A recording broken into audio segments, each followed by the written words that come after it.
किस्सा है, किसी गांव में 3 गन्ने के जूस वाले गन्ने का जूस बेचा करते थे। د یو وخت کیسه ده. درو غنۍ والا د غني جوس خرڅولو.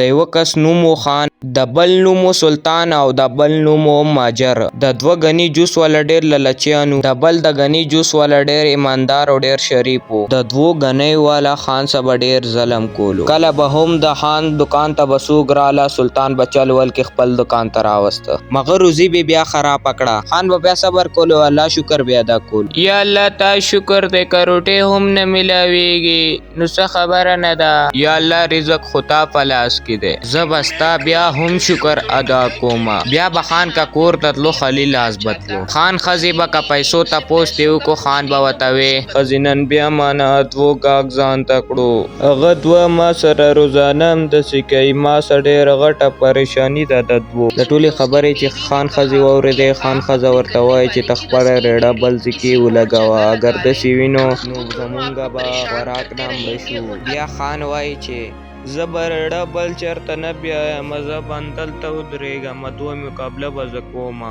څوک چې ظلم کوي هغو ته به خپله پته ولګېږي. صبر ولته صبر میوه خوږه وي، انشاءالله زه به کامیابېږم ښځې. کله خان خپل دکان کې ناست وي، ګاهک ورته راشي. الحان بای یو ګیلاس شربت ولګوه، ادرک ورسره هم واچوه. دا چې سلطان واوري بیا سلطان وایي هلو بای دغه جوس مسکه، دا سکول ډېر څښه دی، ما بېګا کتلی و دې جوس نه بین ځي، څښه بین ته ځي. دا چې کله ګاهک واوري، ګاهک وایي هلو خان بای ته مونږ زندګۍ سره لوبې کوې که څنګه، ته څښه جوس هر څه بند که دکان. هلو بای زما جوس وګوره ډېر صفا جوس دی، زه صفا کوم، همدا دروغ وایي درته. نه هانه تا بدبودار جوس زه نه چښم هانه. دا هر څه چې وګوري سلطان وایي بای زما دکان ته راشه، تازه جوس در باندې وچکم، وګوره سپړک کوي زما جوس، دې د څښه جوس نه راشه زما دکان ته. ارې سلطان بای تا جوس خو ماته ډېر ښکلی ښکاري، زما ته یو ګیلاس تیار که سلطان بای، جلد کوه. بیا د غني جوس سلطان ګاهک ته ورکړي. بیا ګاهک وایي ها بای ووایه زما جوس څنګه و. ها سلطان بای تا جوس خو ډېر مزېدار و، سبا بیا راځمه.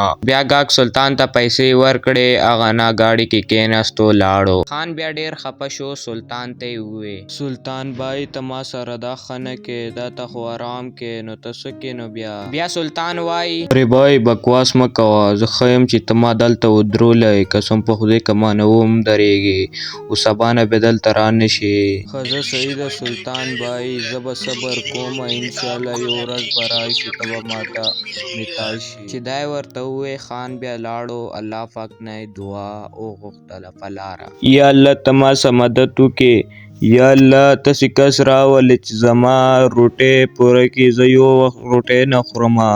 یا الله د دوو خو ما سره ډېر سخت زیات تېر اخیستی، ته خپل عمل را سره وکړي. په بله ورځ خان چې خپل دکان کې ناست و، یو ګاهک ورته رالو. بای ایک ګلاس پرېږدی دی. بای زه یې پرې درکوم او صرف ما ته صرف دعا وکړه، پیسو میسو ضرورت نشته.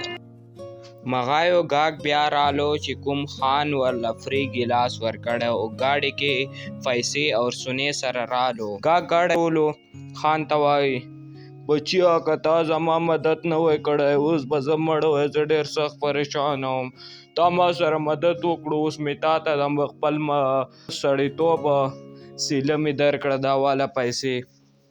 ګاهک بیا نه لاړ شي ګاډي.